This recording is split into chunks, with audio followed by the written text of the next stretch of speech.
عليك يا محمد صلى الله عليك يا محمد صلى الله عليك يا محمد صلى الله عليك يا محمد.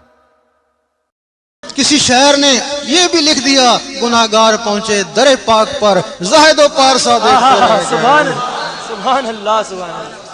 بھائی زاہد و پارسا کے لیے تو علماء ہیں، گناہگاروں کو تو مسجد میں نہیں آنے دیتے ہیں. تو پھر گناہگاروں کا بھی اللہ تعالیٰ نے کوئی اسباب بنانا ہے نا. اب ایک آدمی شراب پیتا اس کو نماز نہیں پڑھنے دیتے، نہیں پڑھنے دیتے، تو پھر وہ کیا کریں؟ اب زہد و پارسا کیسے دیکھتے رہ گئے اور گناہگار کیسے پہنچ گئے. سبحان اللہ. جب کوئی نیکی کرتا ہے، زہد و پارسا نماز پڑھتا ہے، نیکی کرتا ہے، اس کی کتاب پہ نیکی لکھتے ہیں فرشتے، لیکن ایک اور ساتھ اور بھی عمل ہو جاتا ہے، اس کے دل میں تھوڑا سا تکبر آ جاتا ہے، پھر نیکیاں کرتا رہتا ہے، کتاب نیکیوں سے بھر گئی اور دل تکبر سے بھر گیا. اللہ اکبر. کیونکہ تکبر کے نکالنے کے لیے علم باطن ہے، علم باطن اس نے سیکھا ہی نہیں ہے. اللہ تعالیٰ کبھی کبھی اپنی مخلوق کو دیکھتا ہے.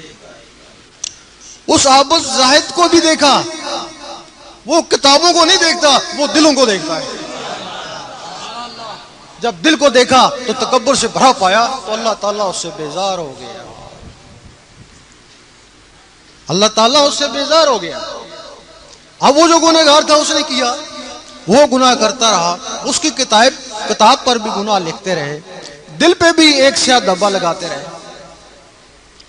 حتیٰ کیا ہوا کہ اس کی کتاب وہ بھی گناہوں سے بھر گئی اور دل بھی گناہوں سے کالا ہو گیا. اس نے کیا کیا کہ کسی مرد کلندر کا دامن تھام لیا.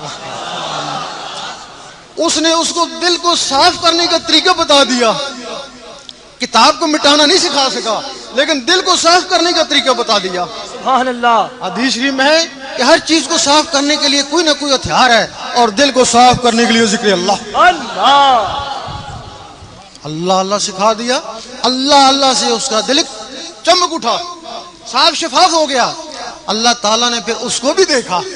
جب اس کو دیکھا تو اللہ تعالیٰ اس پہ مہربان ہو گیا اور اس کی کتاب لکھی کی لکھی رہ گئی. سبحان اللہ.